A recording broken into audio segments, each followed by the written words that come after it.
We want to check back in with Charles Billi. He is live in Tampa. You live there, Charles, and obviously this morning bracing for impact. What has changed since we caught up with you yesterday?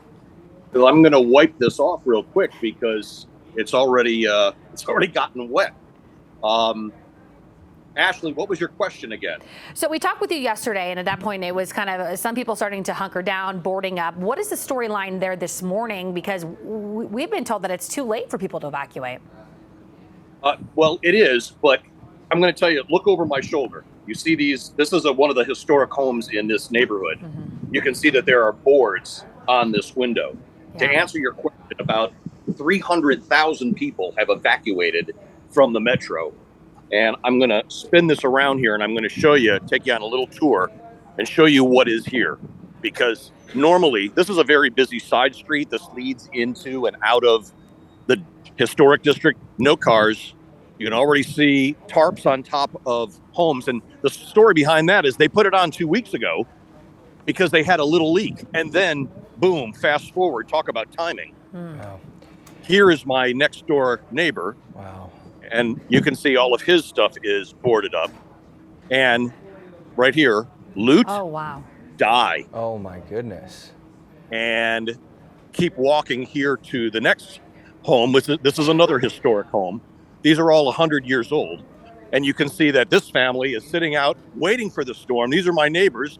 We're live on TV in Denver, Colorado, Fox in Denver.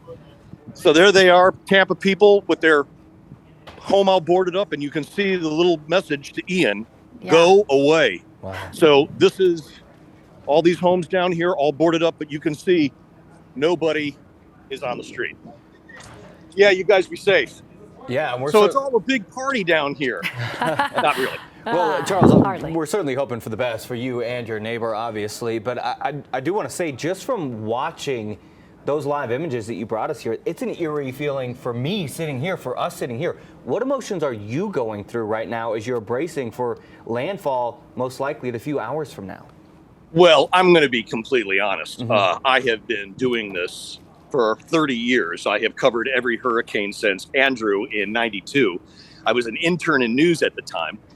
And what happened overnight was called the pivot.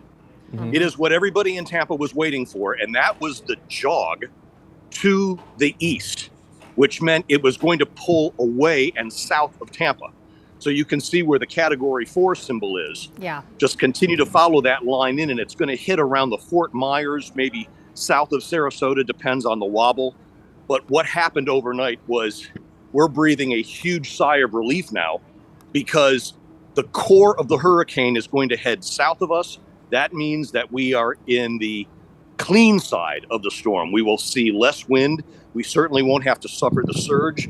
And that really is the biggest danger for people in Tampa because like we talked about yesterday when we did this same time, this is an estuary. Tampa is basically a basin. It's at sea level. We get any sort of a surge, it rains for 5 minutes and this city floods. Wow. Yeah. So you can imagine a 15-foot storm surge coming right up the gut and down 275 into downtown Tampa, and this place would be underwater. So we're not going to see the surge, and we're not going to see those heavy 130, 140, 150 mile per hour winds that are going to be right there in that eye wall. The people to our south, they are going to be in the thick of it. But Tampa, like I told you yesterday, hasn't seen a direct hit in 100 years. Mm-hmm. We still hold on to that record because this one, at least for now, it looks like it's going to miss us.